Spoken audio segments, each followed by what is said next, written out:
Hello दोस्तों, स्वागत है आप सबका हमारे चैनल पर।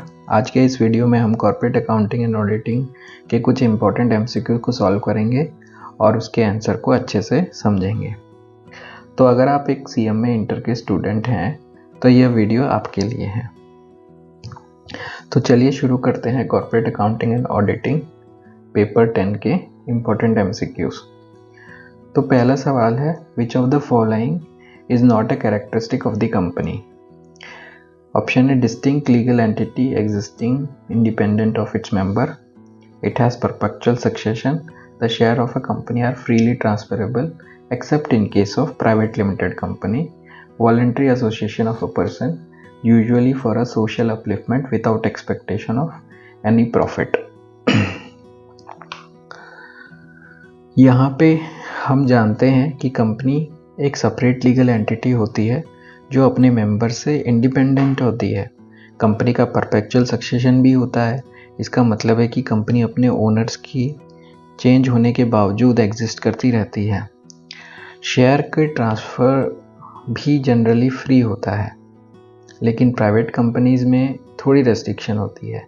लेकिन ऑप्शन डी को देखो, ये कह रहा है कि कंपनी सोशल अपलिफ्टमेंट के लिए बनाई गई है, बिना प्रॉफिट के मोटिव के, जो कि एक नॉन प्रॉफिट ऑर्गेनाइजेशन का कैरेक्टरिस्टिक होता है, ना कि एक कंपनी का। तो हमारा सही जवाब होगा voluntary association of a person usually for a social upliftment without expectation of any profit. Option D हमारा आंसर हो जाएगा। चलिए देखते हैं अगला सवाल। Which of the following is are the important feature of its company. इसमें से कौन से इम्पोर्टेंट फीचर है कंपनी के? Accounting process is highly regulated and guided by regulatory pronouncements. Constituents of periodical accounts like income statement, balance sheet are specified by the law. ठीक है। Important compliance of the prescribed rule and regulation is paramount. तो company accounting process को काफ़ी regulated किया गया है और यह प्रोसेस लीगल प्रोनाउंसमेंट से गाइड होता है। इनकम स्टेटमेंट, बैलेंस शीट और दूसरे फाइनेंशियल डॉक्यूमेंट का स्ट्रक्चर लॉ से थरो स्पेसिफाई किया गया है। कंपनी को प्रिस्क्राइब रूल और स्ट्रिक्ट कंप्लायंस करना पड़ता है, इसलिए हमारा सही जवाब हो जाएगा ऑल ऑफ दीज। ठीक है, ये सारे ही फीचर्स कंपनी के हैं, इम्पोर्टेंट फीचर कंपनी के हैं। तो चलिए देखते हैं अगला सवाल। In India accounting in a company form is guided by which of the following regulatory sources. India में अकाउंटिंग को रेगुलेट करने के लिए companies act, company rule, accounting standards, their own source काफ़ी इम्पोर्टेंट है। कंपनीज एक्ट 2013 एक legal framework provide करता है। कंपनी रूल्स और अकाउंटिंग स्टैंडर्ड कंपनी के फाइनेंशियल स्टेटमेंट को मेंटेन करने के लिए गाइडलाइंस देते हैं। तो हमारा सही जवाब हो जाएगा all of these. All of these are the regulatory sources. तो चलिए देखते हैं अगला सवाल। Which of the following is not a statutory book of the company. Register of investment held in their name. Register of investment जो है ये एक स्टैट्यूटरी बुक है।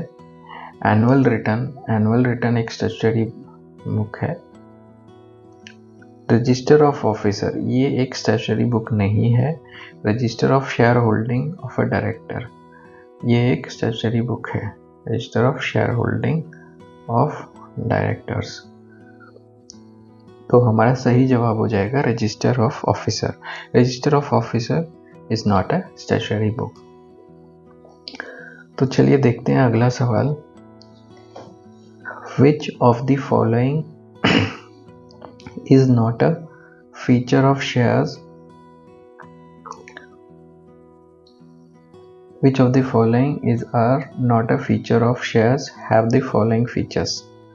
ठीक है, इनमें से कौन सा शेयर के फीचर नहीं है? ठीक है, it represents the biggest unit of the ownership. Share of a specified series must have the same face value. ये सही है। Share represent only a partial ownership of share capital. ये भी सही है। Share has distinct number. Share के अलग number है, मतलब 500 शेयर्स होते हैं, each share has distinct number. ठीक है, तो इसमें हमारा जवाब हो जाएगा it represents the biggest unit of ownership. तो ये गलत है, ये फीचर नहीं है। Share represents the smallest unit of the ownership, मतलब कि 1,00,000 शेयर्स में से एक शेयर जो है वो स्मॉलेस्ट यूनिट ऑफ ओनरशिप को रिप्रेजेंट करता है। तो ये हमारा ऑप्शन गलत है। So this is not the feature of share. Second वाला specified series must have same face value. एक स्पेसिफाइड सीरीज जो है उसकी फेस वैल्यू सेम होगी। अगर फेस वैल्यू 100 है एक स्पेसिफाइड सीरीज ऑफ शेयर्स की, तो सारे शेयर्स की फेस वैल्यू 100 रहेगी। Share represent only partial ownership of share capital of the company. मान लीजिए 1,00,000 शेयर्स में से 100 शेयर्स जो हैं वो 100 शेयर एक पार्शियल ओनरशिप दर्शाते हैं आउट ऑफ 1,00,000 शेयर्स। ठीक है, तो ये भी हमारा फीचर हो जाता है। Each share has a distinct number, ये भी हमारा फीचर हो जाता है। तो हमारा सही आंसर होगा option A, it represent the biggest unit of the ownership. ठीक है, चलिए देखते हैं अगला सवाल। In case of dash issue of shares are offered to the existing shareholder of the company without an consideration. कौन से केस में शेयर्स ऑफर किए जाते हैं एग्जिस्टिंग शेयर होल्डर को बिना किसी कंसिडरेशन के? तो हमारा सही जवाब है बोनस। बोनस इशू में कंपनी अपने एग्जिस्टिंग शेयर होल्डर को शेयर बिना किसी कंसिडरेशन के देती है। यानी ये फ्री शेयर्स होते हैं, प्राइवेट प्लेसमेंट और राइट इशू थोड़ा कंसिडरेशन इन्वॉल्व होता है। तो हमारा सही जवाब होगा बोनस इशू। ठीक है, राइट इशू में और प्राइवेट प्लेसमेंट में थोड़ा सा कंसिडरेशन इन्वॉल्व होता है। ठीक है, चलिए देखते हैं अगला question. When shares is issued at a price equal to its face value, it is called at क्या? मान लीजिए फेस वैल्यू 100 की है, शेयर अगर 100 पे इशू होंगे तो उसे हम बोलेंगे एट पार। ठीक है, अगर प्राइस 100 पे इशू करेंगे तो वो शेयर्स को हम बोलेंगे shares issued at par.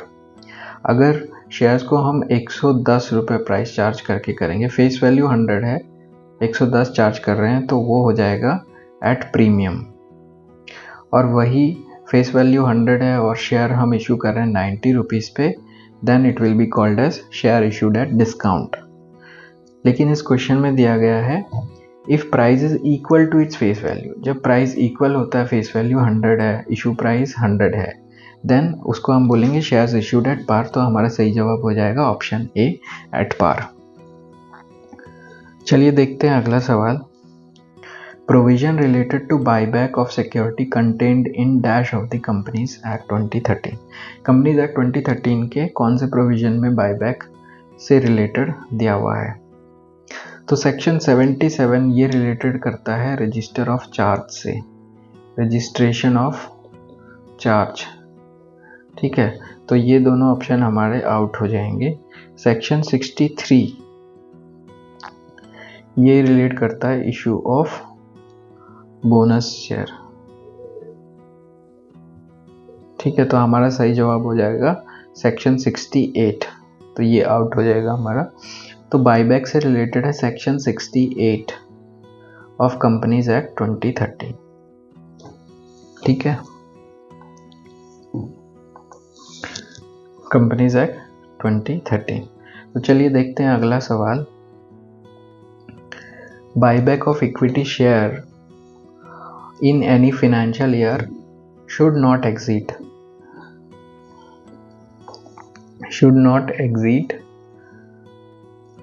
Buyback का लिमिट होता है कंपनीज एक्ट के तहत। बायबैक ऑफ इक्विटी शेयर एक फिनेंशियल ईयर में 25% से ज़्यादा नहीं होना चाहिए। 25% of paid up capital and free reserve. ठीक है, तो हमारा सही जवाब होगा 25% of aggregate paid up capital and free reserve of the company। तो option B will be our right answer। चलिए देखते हैं आखिरी सवाल। कंपनी में परचेज इट्स ओन शेयर और other specified security out of free reserve security premium account proceed from issue of shares proceeds of issue specified security.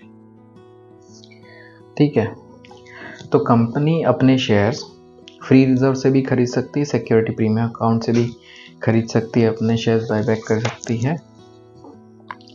Proceed from issue of any share से भी खरीद सकती है, proceed from issue of specified security, चारों से खरीद सकती है। तो यहाँ पे जो चारों वाला ऑप्शन है ये है option 4th, A, B, C और D। तो हमारा सही जवाब हो जाएगा option 4, that is all free reserve security premium account proceed from issue of any shares proceed from issue of specified security। तो ये हमारे आज के कॉर्पोरेट अकाउंटिंग एंड ऑडिटिंग के कुछ MCQs थे।